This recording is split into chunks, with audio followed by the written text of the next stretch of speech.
Bismillahirrahmanirrahim. Assalamu alaikum students. Welcome to my class. This is Umair Bashir and you are watching Epic Words.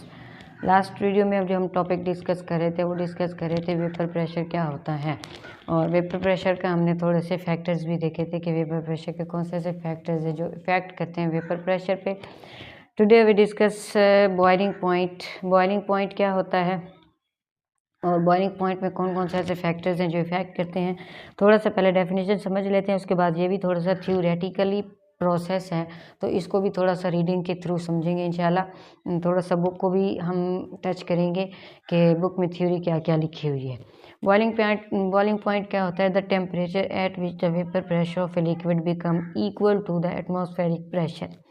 वो temperature जिस पे vapour pressure liquid का इक्वल हो जाता है एटमॉस्फेरिक प्रेशर के, यानी बॉइलिंग पॉइंट क्या प्रोसेस है? द टेम्परेचर एक ऐसा टेम्परेचर जिस पे लिक्विड का वेपर प्रेशर इक्वल हो जाए किसके? एटमॉस्फेरिक प्रेशर के।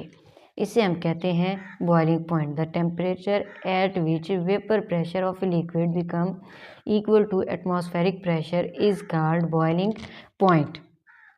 अब थोड़ा सा इसकी थ्योरी समझ लेते हैं, फिर इंशाल्लाह ग्राफ की तरफ आएंगे कि ग्राफ में हम कैसे इसको समझेंगे कि किस मॉलिक्यूल का कौन सा बॉइलिंग पॉइंट है और कितना है और किस टेम्परेचर पे क्या इफेक्ट करता है। Boiling point when a liquid is heated, जब लिक्विड को हम हीट करते हैं, यानी लिक्विड क्या है बेसिकली कोई भी सिंपल सा आप ले लें, वाटर ले लें, वाटर का मॉलिक्यूल है। When a liquid is heated, जब लिक्विड को हम हीट करते हैं, इट्स मॉलिक्यूल गेन एनर्जी, इसके जो मॉलिक्यूल हैं वो क्या करते हैं? एनर्जी गेन करते हैं। The number of molecule which have more than average kinetic energy increases, जितने नंबर ऑफ मॉलिक्यूल्स हैं उनकी काइनेटिक एनर्जी क्या होती है? इंक्रीज करती है। More and more molecule become energetic enough to overcome the intermolecular forces. इनको हीट अप करने की वजह से इनकी काइनेटिक एनर्जी बहुत ज़्यादा बढ़ती चली जाती है। काइनेटिक एनर्जी के इंक्रीज़ करने की वजह से मॉलिक्यूल्स जो हैं वो बहुत ज़्यादा एनर्जेटिक हो जाते हैं और ये ओवरकम हो जाते हैं, यानी इंटर मॉलिक्यूलर फोर्सेस पे क्या आ जाते हैं? गालिब आ जाते हैं, यानी इंटर मॉलिक्यूलर फोर्सेस का असर जो है वो ज़ाइल करने की कोशिश करते हैं, इंटर मॉलिक्यूलर फोर्सेस का असर ना होने के बराबर कर देते हैं। ड्यू टू दिस, इसकी वजह से रेट ऑफ इवेपोरेशन का जो रेट है वो इंक्रीज़ करता है एज अ रिजल्ट, जिसकी वजह से increase of vapour pressure until a stage reaches where the vapour pressure of liquid become equal to the atmospheric pressure. इसकी वजह क्या? जब ज़्यादा से ज़्यादा मॉलिक्यूल एनर्जेटिक हो जाते हैं तो उसकी वजह से जो वेपर प्रेशर का टेम्परेचर है वो भी बढ़ता जाता है और एटमॉस्फेरिक प्रेशर के इक्वल हो जाता है। At this stage the liquid start boiling, इस स्टेज पे आके लिक्विड क्या हो जाता है? बॉयल होना स्टार्ट हो जाता है।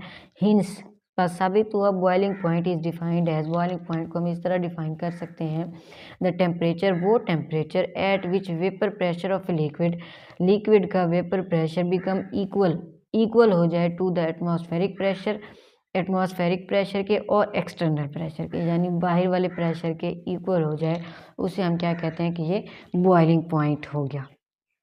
फिगर की तरफ भी चलेंगे। लेट सपोज मैं ये कहती हूँ कि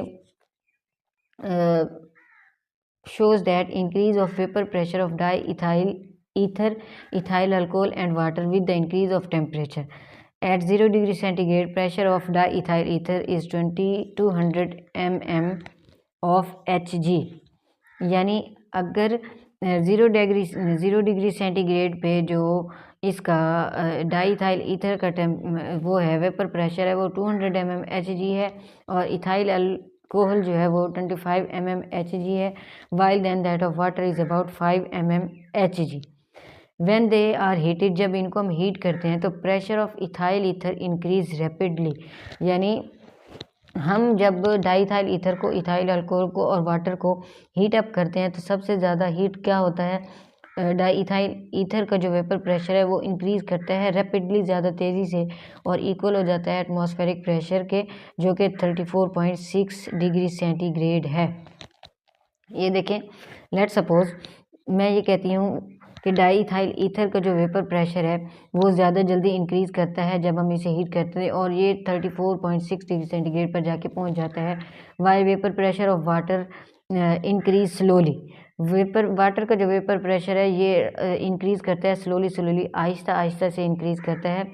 और क्योंकि इसमें जो इंटरमॉलिक्यूलर फोर्सेस हैं वाटर में वो ज़्यादा होती हैं।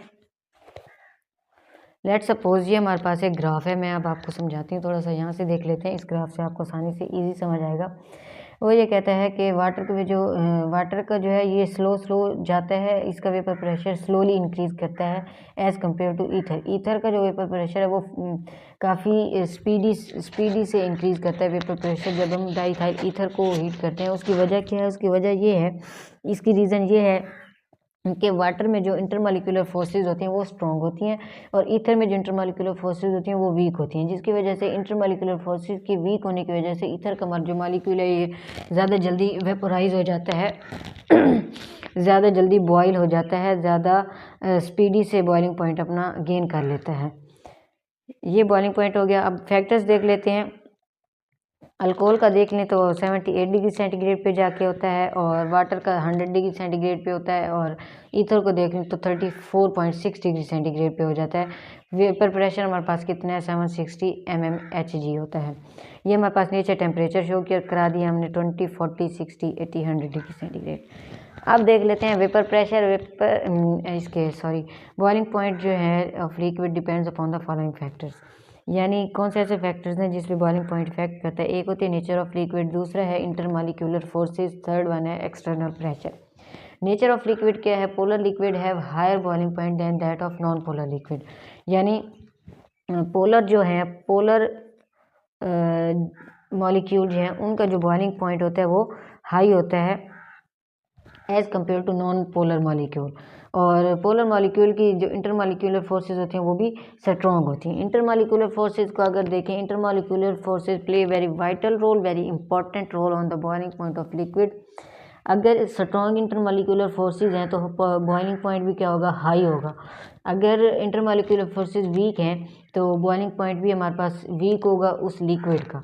एक्सटर्नल प्रेशर देखें तो एक्सटर्नल प्रेशर कैसे इफ़ेक्ट करता है इस पे बॉइलिंग पॉइंट पे?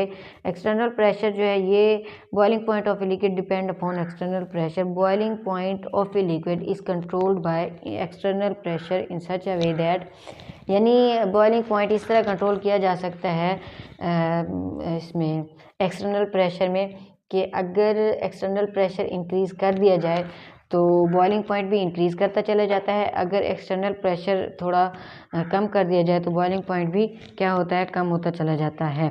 It's all about boiling point. I have 99 problems, but when I'm with you,